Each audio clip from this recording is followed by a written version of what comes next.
This is the Dallas Morning News. It's Friday, October 31st. Mostly sunny today with a high of 74. Clouds will move in this evening with a low of 52. Those clouds will bring an early morning rain shower to the area on Saturday. It will clear up later in the day, though, with a high of 71. Sunday will feature plenty of sunshine and a high of 70. Overnight lows both days this weekend will be in the upper 40s. Here are today's headlines. 4 companies are laying off more than 400 workers in Dallas-Fort Worth, putting further strain on Texas's slowing job market as national layoffs also pick up speed. Security firm Job One USA is cutting about 117 employees at 6 locations in Texas, including 81 in Dallas-Fort Worth. Most are security guards or security guard managers. The company did not respond to a request for comment, but noted 6 addresses in its letter to state officials matching UPS distribution facilities. That included 31 layoffs at a UPS facility in Arlington, 25 in Fort Worth, and 25 in Hazlet. There are also layoffs in Houston, San Antonio, and Round Rock. UPS announced layoffs in August that included 61 employees at a facility in Dallas.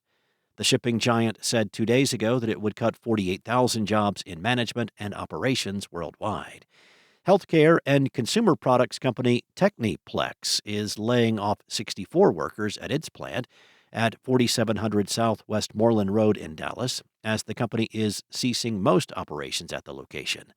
Layoffs are expected there on December 26th. In other news, a second lawsuit has been brought against Celina ISD, accusing school officials of being more concerned about its storied football program than the welfare of students.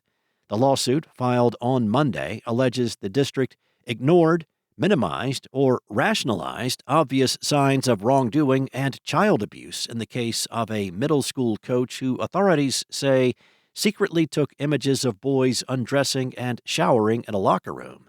An earlier lawsuit, filed October 21st, made similar allegations, naming the former coach William Elliott, known more widely by his middle name Caleb, and the school district as defendants.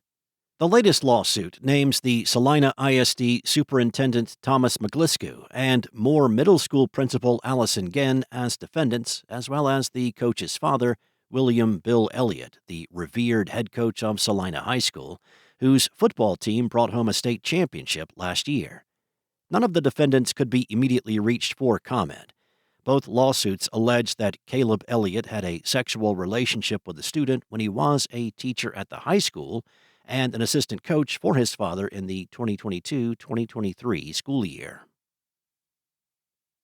Next up, a pharmaceutical company has initiated a voluntary recall of more than 500,000 bottles of its blood pressure medication distributed in the U.S. after finding that the bottles contained higher than acceptable levels of a carcinogen.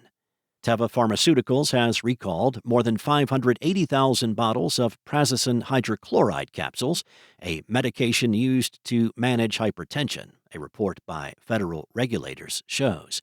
The company is headquartered in Israel, but the recall is connected to its U.S. operations.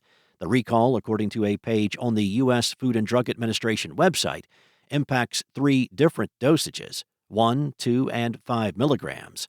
The recalled bottles have expiration dates ranging from October 2025 through February 2027. The FDA classified the risk as Class 2.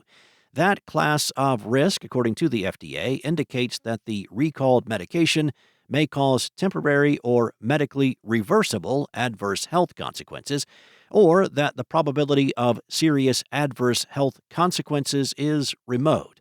The recall was initiated by the pharmaceutical company on October 7th. And a month after a weeks-long hearing on the motion to dismiss or to convert Merit Street Media's Chapter 11 bankruptcy, U.S. Bankruptcy Judge Scott Everett converted the case to a Chapter 7 from the bench Tuesday afternoon, saying there is no hope for rehabilitation.